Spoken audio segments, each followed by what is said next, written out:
Vídeo com informações do Flamengo, que está tendo um dia agitado, tem lista de relacionados, e aí o Pedro volta, não volta, tem desfalque, que eu considero desfalque importante de última hora, embora não seja titular, mas é um jogador que a torcida do Flamengo botava, não sei se ainda bota, muita confiança para suprir a ausência de Gerson, a saída de Gerson, e também a ausência do Pulgar, que está passando por um problema no pé direito. Tem também renovação de contrato de Wallace Yan, nós vamos dizer no vídeo de agora quais são as novas multas rescisórias para o mercado internacional e também para o mercado brasileiro. E tem goleiro assinando pré-contrato, goleiro do time profissional assinando pré-contrato com o Cruzeiro e deixando o Flamengo ao término da temporada. Informação publicada pelo GE, que nós confirmamos, e a gente vai trazer todas essas informações no vídeo de agora. Mas antes, galera, gostaria de pedir para você se inscrever no canal, soltar o dedo no like, ativar a notificação e também compartilhar esse vídeo com os amigos, com as amigas, e não deixe de hypar também. Eu às vezes esqueço de pedir isso, hypar o vídeo.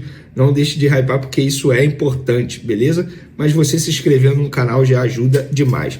Vamos para a lista de relacionados do Flamengo para pegar o Fluminense nesse sábado. Inclusive, galera, nesse domingo, jogo 7h30 da noite, jogo que vai marcar a volta da raça rubro-negra. E eu peguei aqui algumas informações do que eles estão preparando nesse retorno, tá? Bateria com LED, mais de 20 instrumentos, mais de 25 bandeiras, além das tradicionais bolas brancas. Será um jogo sensacional para quem for comparecer ao Maracanã. Desfrute, porque a gente brinca aqui, mas de verdade, quer dizer, eu nunca brinco sobre isso, de verdade, a presença da torcida organizada faz total diferença. Você ter um instrumento, você ter uma bandeira aparecendo.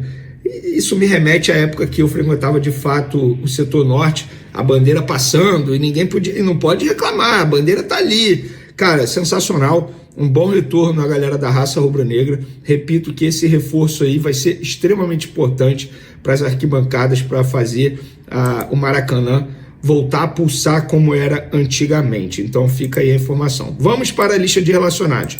O Flamengo divulgou na tarde desse sábado e a gente vai trazer aqui os nomes. Vamos lá. Alan, Cleiton, Daniel Salles, Danilo, De Arrascaeta, Diogo Alves, Everton Cebolinha, Everton Araújo, Varela, Guilherme, do Sub-20, João Vitor, Jorginho, Juninho, Luiz Araújo, Léo Ortiz, Léo Pereira, Matheus Cunha, Matheus Gonçalves, relacionado novamente, Pedro, Plata, Rossi, Chola, Vinha, Wallace Yan e o Wesley. Então esses são os relacionados. Então a gente está vendo aí o Pedro de volta depois de 2 jogos fora por conta de queda de rendimento no treinamento. Felipe Luiz já falou sobre isso. Que ele volte, eu acho que ele não vai voltar sendo titular. Para mim seria total incoerência do Felipe Luiz se ele colocasse o Pedro como titular. Não vinha treinando bem, de uma hora para outra se torna titular no time do Flamengo. Para mim não faz o menor sentido, até porque ele não costuma escalar Pedro e Arrascaeta juntos na equipe principal. Mas repito, para mim é um jogador extremamente importante. Eu acho que isso aí é um trabalho para bastidor, diretoria, se envolver ali e tentar resolver, chegar a um denominador comum, porque na ausência do Pedro, quem mais perde é o Flamengo. Porém, eu tenho concordado com o Felipe Luiz quando ele deixou o Pedro ausente no jogo anterior ao Santos.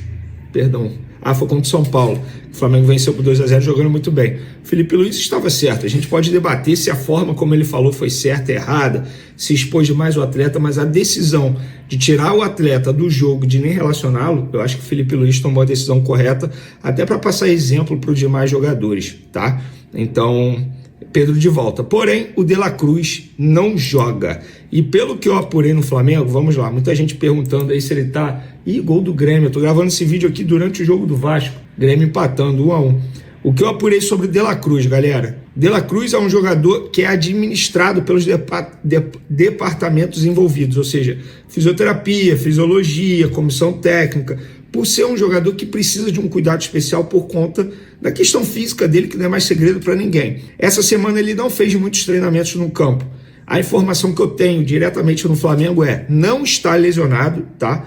Mas também não está condicionado para disputar uma partida. E aí a gente volta ao jogo contra o Santos, que ele entrou muito mal no segundo tempo, na quarta-feira. E aí na quinta e na sexta ele não foi a campo, pelo que essa pessoa disse, treinou muito pouco no campo e não está à disposição para pegar o Fluminense. Então, não está lesionado, porém não está condicionado.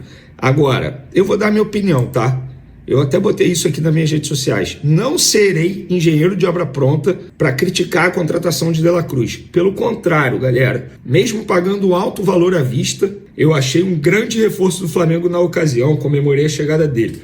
O Meia até fez um bom semestre ainda com o Tite, vocês vão se recordar, no primeiro semestre do Tite como treinador, mas depois a parte física pesou, continua pesando e o uruguaio não consegue ter sequência. Com a saída de Gerson, ele deveria ser o jogador a assumir o espaço do ex-camisa 8 no time titular, mas, novamente, as questões físicas pesam. Bom jogador, mas não te entrega muitos jogos na temporada, o que faz a diretoria ter mais pressa para contratar para esse setor da equipe. Então, repito, galera, não vou ficar aqui criticando, De La Cruz, não vou. Eu lamento que até o momento a contratação dele não deu certo no Flamengo, torcer para que ele consiga fazer dar certo, porque eu, repito, eu gosto demais desse jogador, demais. Eu acompanhava o River Plate por causa do De La Cruz, gente. Eu gosto muito dele, o estilo de jogo dele, porém, até o momento no Flamengo não deu certo. Vai dar certo? Só o tempo dirá, mas infelizmente o jogador não está à disposição do técnico Felipe Luiz para pegar o Fluminense. Mas quem está à disposição é o Alacian.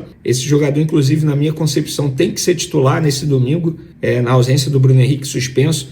E o Alacian, inclusive, está com um contrato renovado, teve valorização salarial, mas não aumentou o tempo de contrato. Foi apenas uma valorização salarial que automaticamente aumenta a multa rescisória.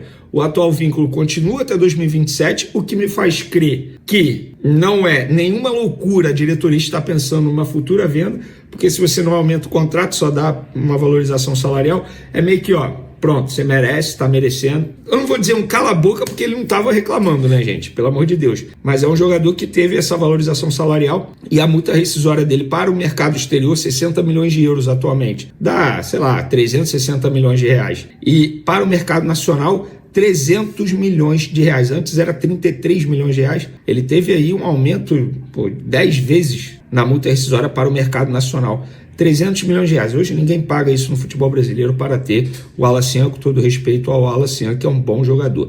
Para finalizar nosso vídeo, galera, falei na minha introdução, informação publicada primeiro pelo GE, que nós confirmamos, o goleiro Matheus Cunha, com contrato até dezembro, assinou um pré-contrato com o Cruzeiro e vai ser jogador do Cruzeiro a partir de janeiro do ano que vem. A gente já havia dito que o Flamengo não tinha nenhuma pretensão de... Achei que tinha sido o gol do Grêmio novamente. Nenhuma pretensão de renovar o contrato do Matheus Cunha, mas agora ele vai rumar para o Cruzeiro a partir do ano que vem. De verdade, não vai fazer nenhuma falta e eu não sou a favor de contratar um goleiro para a vaga dele. Eu acho que pode dar chance para o Diogo Alves, que é um bom jogador, tá? Jovem. Óbvio, se você conseguir contratar alguém para ser reserva do Rossi, ou até mesmo contratar alguém para ser titular e deixar o Rossi no banco, talvez seja melhor. Mas contratar por contratar, eu não sou a favor, não. Vamos para as informações. Vocês lembram que no último vídeo eu comentei que Matheus Gonçalves fez uma grande partida no jogo do Sub-20 do Flamengo contra o Bayer Leverkusen, da Alemanha. E após o jogo, o Flamengo nas redes sociais sempre posta conteúdo com uma arte e o placar da partida. No caso desse jogo foi 5-1 Flamengo e ele jogou muito bem. Ele e Lohan foram os destaques do time do Flamengo nesse amistoso que aconteceu lá na Gávea, bacana demais, inclusive. E aí, nessa publicação, nessa arte, ele fez um comentário. Eu não vou botar aqui porque eu tenho medo de situação envolvendo direito de imagem, não sei como é que funciona isso no YouTube, e aí eu prefiro não arriscar para não ganhar uma notificação aqui da plataforma. Mas eu vou ler para vocês. Ele simplesmente comentou na foto do perfil oficial do Flamengo, abre aspas, não dá para entender, não aparece mais nada, que loucura. Fazendo uma crítica ao Flamengo, como se ele não estivesse aparecendo. Na concepção dele, ele foi um destaque, ele deveria aparecer na imagem que o Flamengo postou com o placar, aparecendo outros jogadores e ele não aparece. Óbvio que o Flamengo fez outras publicações com imagem, com fotos da partida, ele aparece em algumas, mas nessa, no caso, pelo visto, incomodou o jogador. Lembrando que esse jogador ele precisa ter mais minutagem, já falei sobre isso, não vou ficar aqui repetindo, mas é um jogador que pede passagem. Felipe Luiz diz que ele treina bem. Felipe Luiz diz que é um garoto que é destemido. Ele usou essa palavra em outros momentos aí. Vai para cima, tem personalidade. O que falta? Tem potencial, ele já mostrou isso. O garoto seria vendido ao Cruzeiro, ficou sabendo durante o intervalo de um jogo que não ia mais. Então, pessoal, enfim, eu acho que ele precisa de mais oportunidade. Alguns por aqui me fizeram a seguinte pergunta: por que o Flamengo não empresta Vitor Hugo ao Famalicão ao invés de ceder o jogador dividindo os direitos econômicos? E aí eu fui apurar. Uma pergunta pertinente, porque eu não sabia a resposta. E aí, enfim, fiquei curioso e fui saber o motivo. E a resposta que me deram é: a equipe portuguesa topou pagar o salário de Vitor Hugo, que é alto para as pretensões de Famalicão, ultrapassava ali os limites da equipe portuguesa, porque iria ficar com 50% dos direitos econômicos do atleta. É como se eles estivessem comprando os 50% e pagando em forma de salário. Deu para entender? No caso do empréstimo, o Famalicão não aceita pagar o alto salário, porque eles não teriam nenhuma vantagem, digamos assim, apenas o empréstimo. Ou seja, para o jogador não seria vantajoso ir para ganhar menos, e nem para o Flamengo seria vantajoso caso topasse dividir os vencimentos do atleta. Nos últimos dias, inclusive, alguns clubes brasileiros até ligaram para os representantes de Vitor Hugo sondando e demonstrando interesse no jogador. Mas os representantes sempre falavam: olha, ele está indo para o Famalicão, ele está indo para o Famalicão. Só que em cima da hora o Flamengo desistiu por conta da repercussão negativa. Então, fica aí a resposta. A gente já trouxe a informação de que ele vai ser reintegrado. Aí o José Boto definiu isso e ia comunicar ao técnico Felipe Luiz. Lembrando que se ele tivesse nos planos de Felipe Luiz, o Flamengo jamais ia pensar em ceder 50% do jogador para o Famalicão.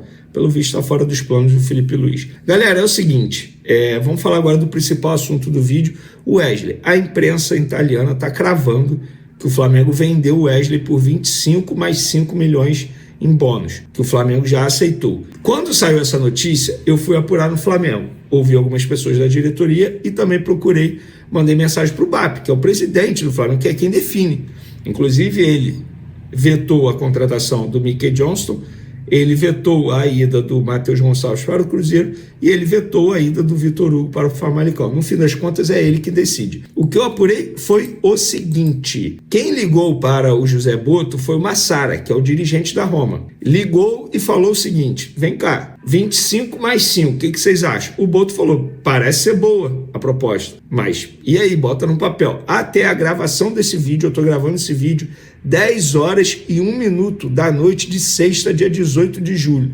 Até a gravação desse vídeo, o documento da Roma não chegou ao Flamengo. Ou seja, é tudo de boca. E aí eu procurei o presidente BAP. BAP, mandei mensagem, vou até botar aqui. E, cara, é raro ele responder, e ele respondeu, tá? Falei: BAP, o Wesley vendido mesmo? Chegou essa proposta de 25 milhões de euros mais bônus? Nada. Nunca é exatamente como sai por vocês da imprensa, no caso. Chegou proposta, mas não é como divulgada. Provavelmente ele está se referindo à última proposta que nós noticiamos, de 20 mais 2. O não foi para venda. Então, aí eu mandei uma mensagem para ele, me falaram que o Massara ligou para o Boto. Ele falou: qualquer ligação para esclarecimento é tratado como negociação, e não é. Então, assim, o BAP nega. O BAP é o presidente do Flamengo, gente.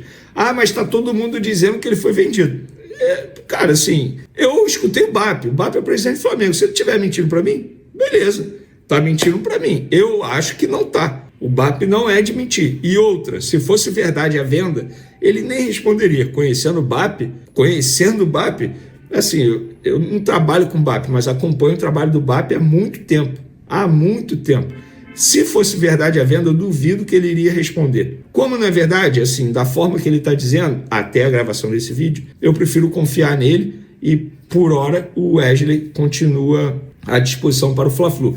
Inclusive, a informação que eu tenho é que a ordem que ele deu é não vender o Wesley até ter uma reposição para a saída desse jogador. Porque o Flamengo não quer vender para depois ter que ir ao mercado buscar uma reposição, vai perder mais tempo ainda, e faz total sentido. O Flamengo não precisa de dinheiro, tudo bem que é uma baita proposta, se chegar de fato o papel 25 mais 5, é uma baita proposta, eu acho que deveria vender, mas tem que ter uma reposição sim, porque não dá para o Flamengo perder o seu principal titular e ficar dependendo de Varela. Se o Varela se machuca, se o Varela vai para a seleção uruguaia, tem quem à disposição? Não dá. Ah, o Danilo faz a lateral direita. Aí o Danilo tem uma idade avançada, a gente sabe que o futebol brasileiro exige mais do atleta. Então, tá aí informações e também a minha opinião. Mais uma novela se desenrola nos bastidores do Flamengo, e dessa vez o enredo envolve a saída de um dos nomes mais promissores das últimas temporadas, Matheus Cunha. O jovem goleiro, que chegou ao clube com o selo de promessa da base do São Paulo e recebeu o aval de ninguém menos que Rogério Ceni para vestir o manto sagrado, já tem destino definido: Cruzeiro. O Flamengo foi oficialmente notificado do pré-contrato assinado por Matheus, que se apresenta ao Clube Mineiro em janeiro de 2026. A notícia caiu como uma bomba na Gávea, em pleno momento decisivo da temporada, e a torcida já sente o gosto amargo de ver um ativo valioso deixar o clube sem qualquer compensação financeira imediata. A pergunta que paira no ar é: por que deixaram o contrato de um jogador com esse potencial chegar a esse ponto? Mas a história vai além de um simples acerto com outro clube.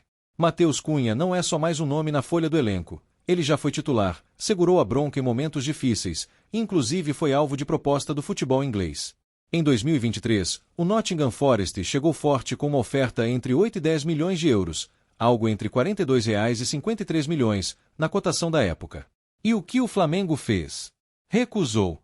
A diretoria acreditava no crescimento do atleta, mas parece ter perdido o timing da renovação. Agora, o jogador sai de graça, e o clube se vê obrigado a correr contra o relógio para repor a peça. A diretoria já está no mercado atrás de um substituto, e se alguém de peso chegar antes do fim da janela, o Mengão pode até liberar Matheus imediatamente para o Cruzeiro, encerrando um ciclo sem o final que todos esperavam. Nos bastidores, a movimentação já é intensa. Com Rossi consolidado como titular absoluto e Matheus fora dos planos a partir de 2026, as atenções se voltam para os garotos da base.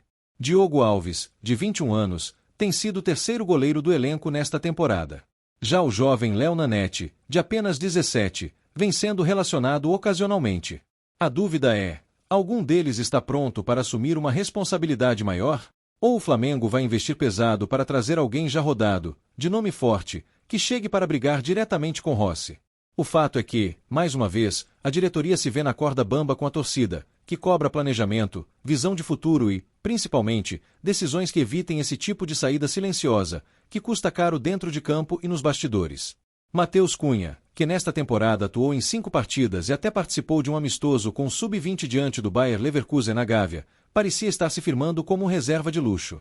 A comissão técnica via nele um futuro titular. Mas o clima esfriou. Com poucas oportunidades e sem uma renovação à vista, o jogador entendeu que era hora de seguir outro caminho. E o Cruzeiro apareceu como o destino certo. O que revolta a torcida é o timing.